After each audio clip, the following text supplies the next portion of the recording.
The grand hall of the alien king glowed with bright blue firelights. The tall crystal pillars shined like frozen stars, and hundreds of nobles gathered to watch the ceremony. The air held the smell of expensive flowers and the sound of cruel whispers. Everyone waited to see who the king would choose as his new bride. At the far end of the hall stood Lyra, a young deaf alien woman with gentle eyes and soft round features. Her hands shook as she touched the long white cloth wrapped around her arms. She could not hear the mocking voices around her, but she could see their lips and their hateful smiles. She could read every cruel word, and each one fell heavy on her heart like a stone. "Why is she so big?" one noble whispered with a smirk. "She looks slow," another sneered. "She is not beautiful enough for the king." A group of alien ladies laughed softly. Lyra kept her eyes lowered. She wished she could hide her body. She wished she could make herself smaller, invisible, anything to escape this moment. But she had no choice. She had been chosen from her village and forced to stand here, hoping the king would accept her as a bride. The king stepped forward, tall, decorated in gold armor. His face held a sharp pride, and he glanced at Lyra like she was a broken tool. His lips curved into a cruel smile. Lyra watched every movement. Trying to understand, he spoke loudly, his mouth forming clear shapes she could read. "This one is too fat," he said with amusement. The hall exploded with laughter. Lyra felt her breath freeze. Her eyes widened, and her heart began to race. She lifted her hand slightly to sign something, but her fingers shook too much to form clear words. The king continued, enjoying the attention. "She is too heavy, too slow, too useless," he said. Lyra's legs weakened. She felt the whole world watching her body like it was a joke. Her vision blurred, and she dropped to her knees. Tears slid down her cheeks, and she pressed her hands to her chest, asking silently, "Why am I never enough?" Her family stood in the corner, refusing to look at her, ashamed that their daughter was being mocked by royalty. Nobles whispered, servants giggled, guards smirked. Lyra felt like she was drowning in a sea of cruelty. The king lifted his hand and waved dismissively. "Take her away," he ordered, not even bothering to look at her again. "She is not worthy," he added. Lyra closed her eyes. Her heart felt empty. Her hope died in that moment. She wished she could disappear. She wished the floor would open and swallow her. She wanted to run, but her body refused to move. Then a loud metallic thud echoed through the hall. Everyone turned. The doors had swung open with force. A strange figure stepped inside. A man, not alien, not noble, not royal, a human. His clothes were simple. Covered in dust and grease, a small metal toolbox hung from his belt. His hair was messy, and his hands were rough from labor. He looked like he came from a workshop, not a palace. The nobles gasped. "A human," someone whispered. "What is he doing here?" Another murmured in disgust. Lyra lifted her head slowly, her blurred eyes focused on the new figure. He stood in the doorway, confused by the attention. His brown eyes scanned the crowd, then stopped when he saw her kneeling on the cold floor. His expression changed. The confusion turned to concern, then to quiet anger. The king frowned. "Who allowed this creature inside?" he demanded. The human took a step forward, then another. His boots echoed softly on the marble floor. The entire hall watched him with shock and disbelief. Lyra stared at him, unsure who he was or why he had come. But something in his eyes felt different from everyone else. There was no mockery, no disgust, no cold judgment, only worry. He reached her and knelt beside her slowly. He placed a steady hand on her shoulder. His voice was soft. "Are you okay?" he asked. Lyra could not hear his voice, but she understood his lips.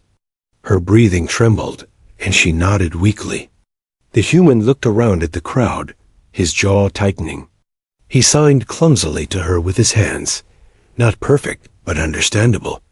"I am here," he told her. Lyra's eyes widened. No alien ever tried to communicate with her language.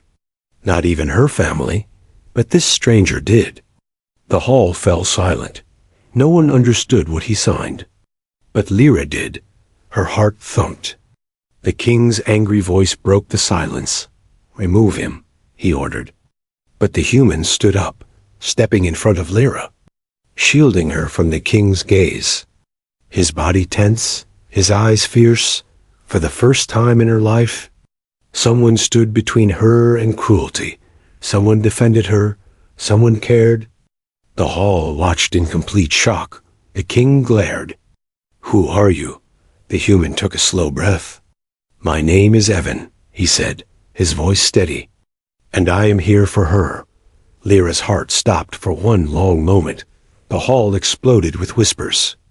The tension rose like fire, and deep inside, a tiny spark of hope lit within Lyra's broken heart. The rejection had begun, but this was not the end. It was the beginning of something no one expected. The grand hall grew tense as Evan stood between Lyra and the king. His presence felt strange in the shining royal chamber. A human mechanic did not belong here, yet he stood like he owned the ground beneath his feet. Lyra watched him with wide, uncertain eyes. Her heart beat fast. She did not understand why he came, or why he stood in front of her. But something in his calm face made her feel safer than she had ever felt in her life. The king lifted his chin, anger twisting his lips. "Human, you dare interrupt my ceremony?" he asked. Evan did not bow, did not show fear, did not step back. He simply said, "She is hurt," the nobles murmured, shocked that a simple mechanic dared speak so boldly. Some laughed, others whispered insults. "Humans are foolish," they said. "Weak, soft-hearted, stupid," but Evan ignored them. He knelt down again beside Lyra, his hands gentle as he touched her arm. She flinched at first, then relaxed when she saw his eyes. His lips moved slowly so she could read them clearly. "You are not alone," he said. Lyra lowered her gaze, tears falling again. But these tears felt different. They were not from shame. They were from confusion. From a feeling she could not name. Why would a stranger care for her? Why would a human show kindness when her own people did not? Evan lifted his hands and signed a few awkward gestures.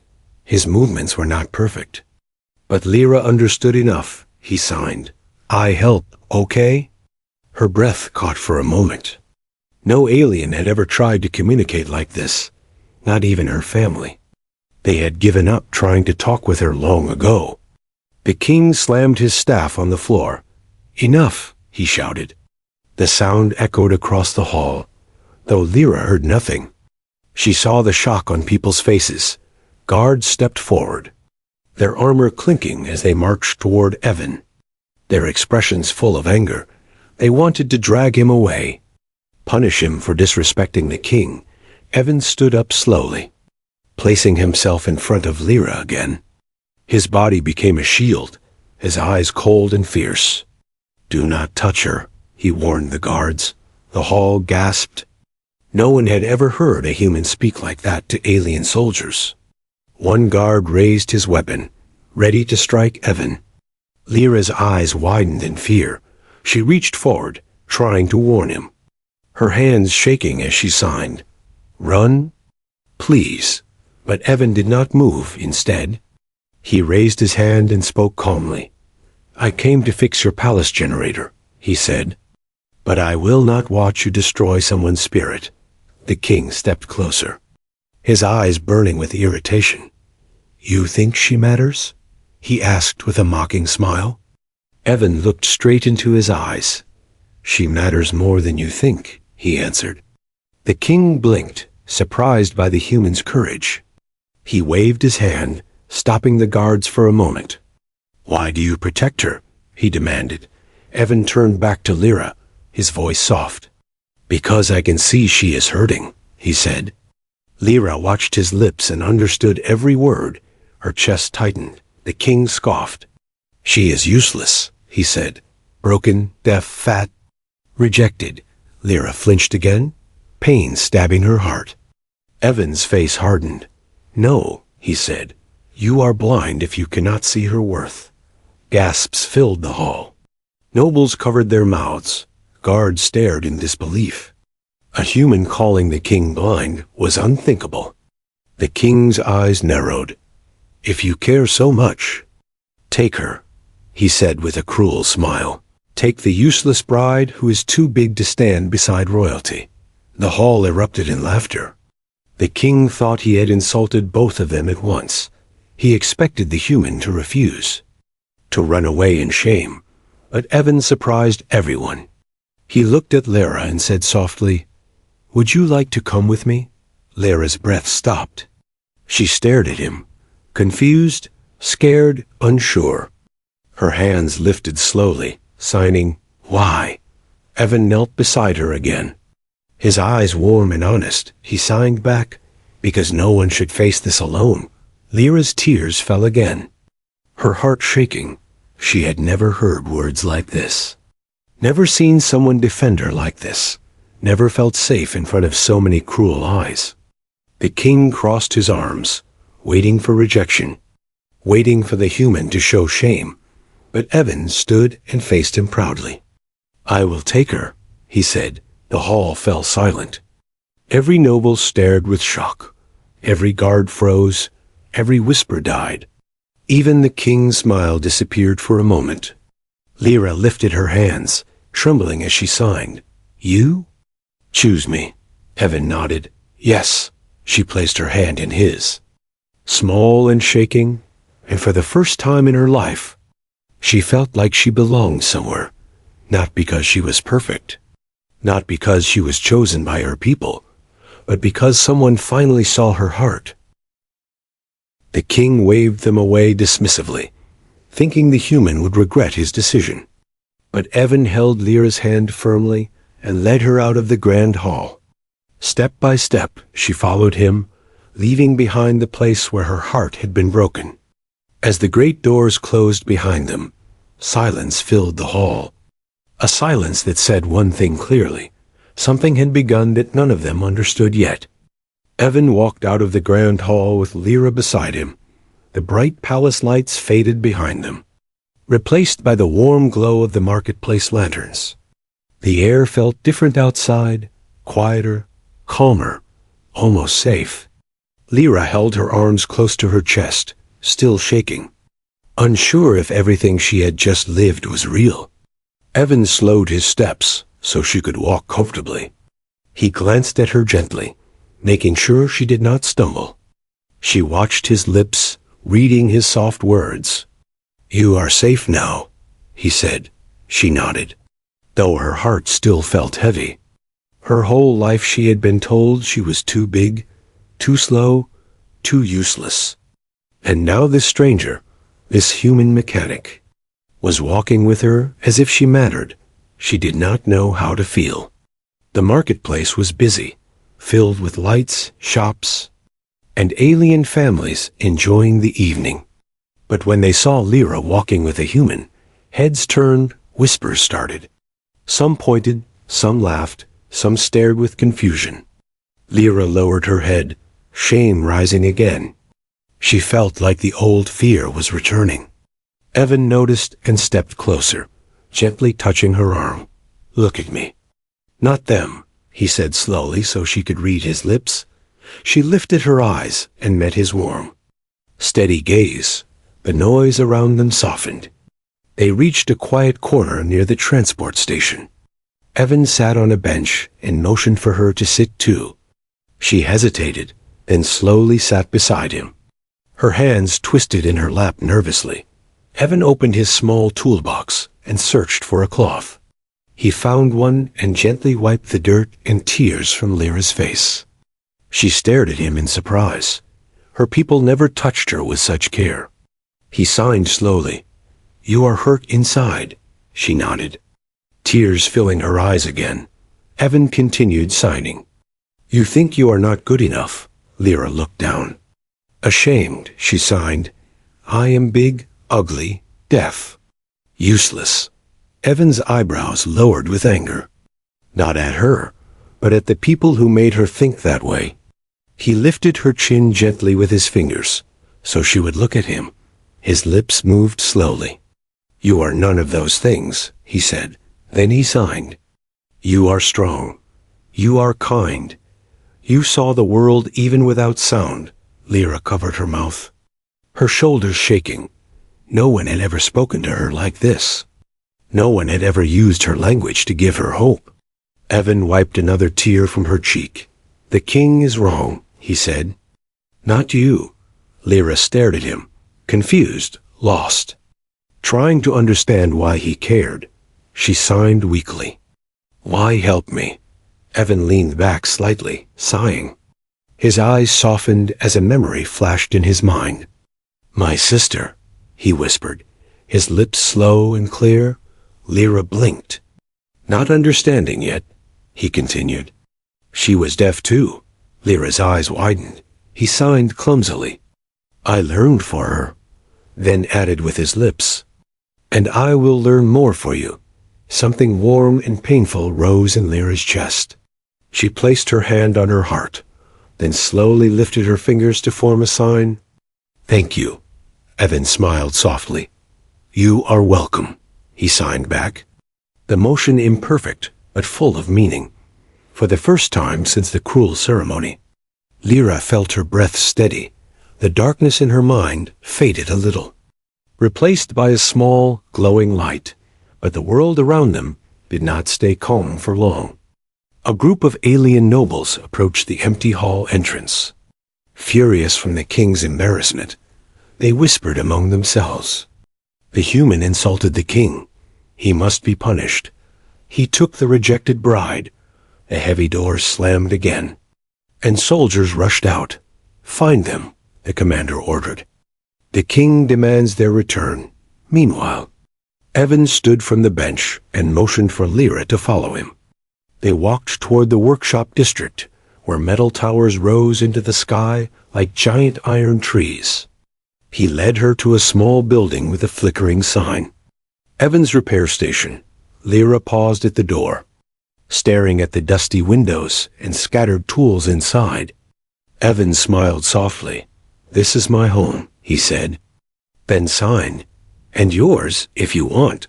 Her eyes widened. Her breath caught in her chest. She signed slowly. You want me here? Evan nodded. Yes. Lyra stepped inside. The workshop smelled like oil, metal, warmth, and life. Not cold stone and judgment like the palace. She touched a broken engine on the table, her fingers running over its shape. Evan watched her with interest. Do you like machines? He asked. Lyra nodded shyly. She signed. They are simple. They do not judge. Evan smiled. And you will fit in here. He began showing her tools, lifting each one slowly so she could read his lips and see the motion of his hands. She paid attention to every detail. She had never been taught anything, never been trusted with work, never been given a chance to learn. But here, she felt like she could breathe. As she held a tool for the first time, the workshop lights hung softly above them. Outside, soldiers searched the streets. Inside, a new beginning quietly formed. Lyra looked at Evan and signed. I will try. Evan smiled widely. That is all I ask. In that moment, she realized something powerful. She had been rejected by a king, but chosen by a human. And that choice felt more important than any crown. Little did they know, the king would not forget this insult. Trouble was already coming toward them, but for now, in the small, warm workshop, hope began to grow in Lyra's heart like a fragile new flame. The early morning light entered Evan's workshop through the dusty windows. Soft and warm, Lyra stood near the work table, watching the small particles of dust dance in the sun. She had not slept much, her mind still confused by everything that happened. But for the first time in years, she did not wake with fear. Evan stepped out of the back room, stretching his arms. His clothes were the same simple work outfit. Stained with oil and metal marks, he smiled when he saw Lyra awake. "Good morning," he said slowly so she could read his lips. Lyra nodded shyly. She signed, "Good morning." Her hands moved carefully. Still nervous, but Evan watched with full attention. He walked to the table and picked up a small engine. "Today we start," he said. Then he signed clumsily. "Learn with me." Lyra blinked with surprise. She pointed at herself. "Me?" Evan nodded. "Yes. You." He placed a wrench in her hands. The tool was heavy but steady. Lyra looked at it like it was something magical. No one had ever trusted her with work before. No one had ever believed she could do anything useful. Evan guided her hands slowly, showing her how to twist the bolts, how to check the wires, how to listen not with ears, but with her fingers feeling the vibration of the machine. Lyra learned quickly, faster than Evan expected. He stepped back and watched her with raised eyebrows. "You are good," he said. Lyra looked up with a shy smile, her face glowing a little. Hours passed as they worked side by side. Lyra fixed small pieces, cleaned tools, and organized wires. Evan explained things slowly, always making sure his lips were clear and his signs understandable. Sometimes he made mistakes in signing, and Lyra would correct him gently. She laughed silently when he mixed signs together, and he laughed too. Their strange little world inside the workshop felt peaceful. Safe, warm, but outside, rumors had started spreading. Alien customers who passed by saw Lyra helping Evan. They whispered among themselves, "Is that the rejected bride? Why is she working with a human? She looks different." Some were curious, some were confused, some were cruel. But when a small alien child brought a broken toy drone for repair, Lyra knelt down and gently showed him how to hold the pieces. The child smiled brightly, flapping his little hands. And the mother whispered, "Thank you." Lyra froze. She could not hear the words, but she saw the softness in the woman's eyes. She understood the meaning. A warm light spread through her chest.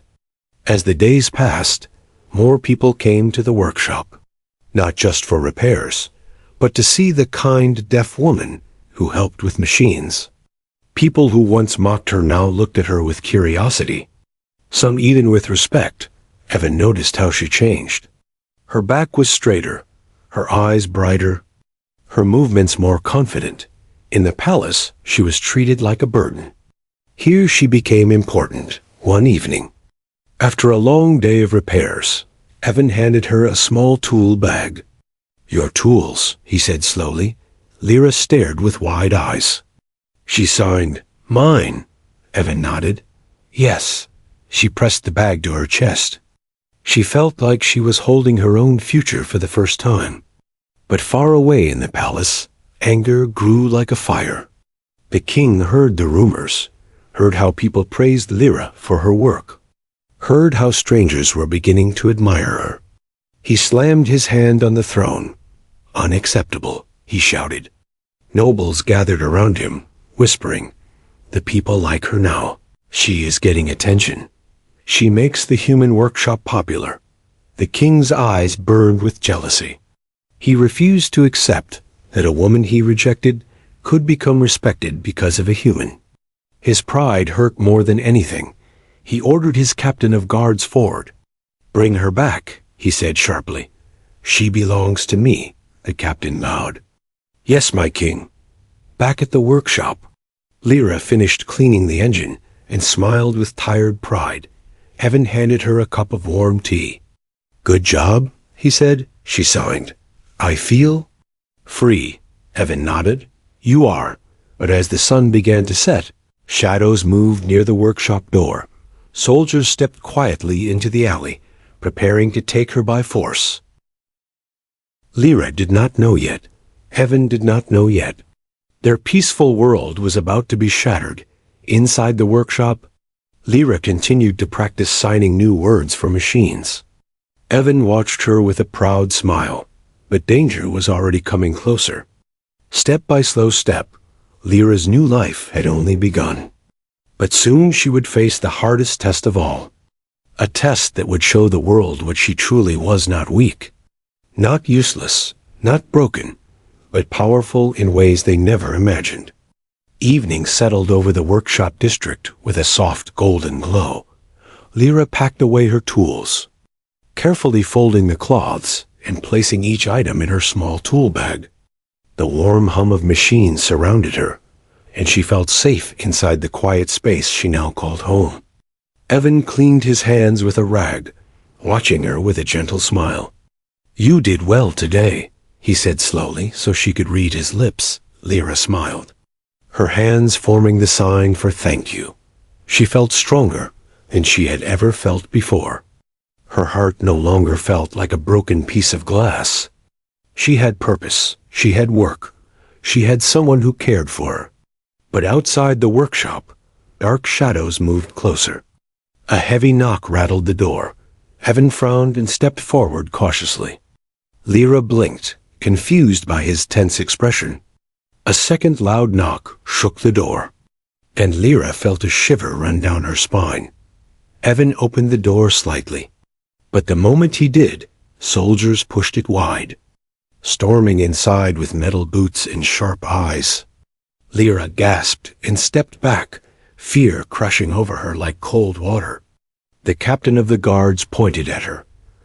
"By order of the king, the rejected bride must return to the palace," he said.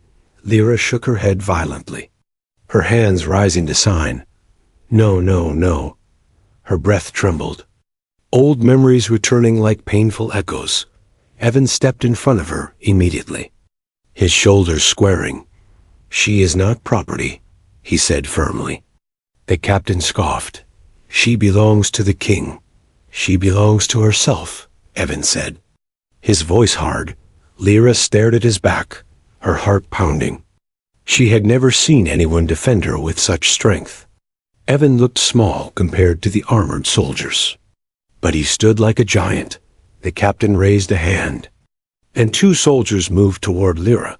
Evan grabbed a metal pipe from his bench and held it tightly. "Do not touch her," he warned. The soldiers hesitated, surprised by the human's courage. But orders were orders. They stepped forward again. Lyra felt panic rise in her chest. She grabbed the nearest tool, a thick wrench, and held it close, her hands shaking. She wasn't strong, she wasn't fast, but she refused to go back to the place that broke her. "Stop," she signed with wide, desperate gestures. "Please." But the soldiers did not understand her language. Evan spread his arms, locking them again. "If you want her," he said, "you'll have to go through me." The captain narrowed his eyes. "Do not make this difficult, human." Evan shook his head. "She is not your thing to take." For a moment, everything stood still. Evan breathing hard, Lyra trembling behind him, soldiers ready to drag her away. Then the captain motioned forward. "Take them both," he ordered, before the soldiers could move. Loud footsteps echoed outside the workshop.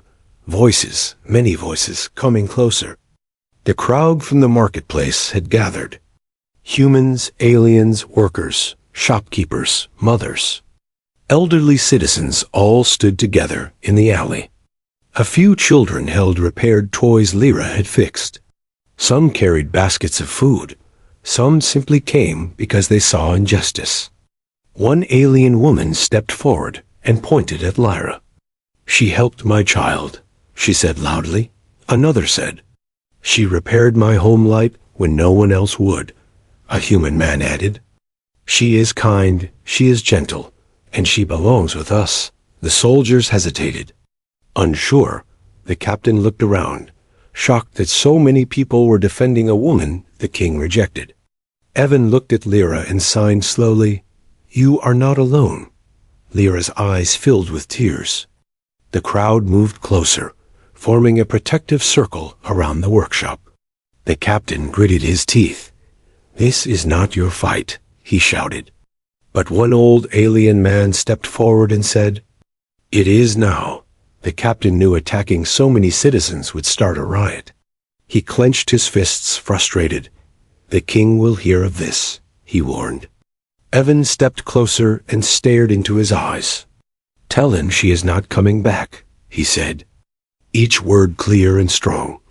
The captain glared at Lyra, then at Evan, then at the crowd. Finally, he turned sharply and ordered his soldiers to retreat. The armored men disappeared into the shadows, their footsteps fading into the night. The moment they were gone, the crowd cheered softly. Some clapped Lyra's shoulders, some smiled at her. Some made gestures of kindness she had never experienced before. Evan turned to Lyra, his eyes soft and warm again. She looked at him, tears streaming down her face. Her hands shook as she signed. "Why do you care so much?" Evan smiled gently. "Because everyone deserves someone who believes in them," he said. Lyra stepped forward and placed her hand on his chest. Feeling his heartbeat, strong and steady, she signed slowly. "You gave me a life." Evan took her hands in his. "You built your own life," he signed back. The crowd slowly left, leaving the workshop quiet again. Evan closed the door and turned to Lyra. She stood tall now. Not the broken woman who entered his life, but someone new, someone free. Evan signed with a small smile. "You are perfect the way you are." Lyra's heart glowed with warmth. Stronger than ever. In that moment, she knew the truth. She was not rejected anymore. She was chosen. Chosen by the one who truly saw her.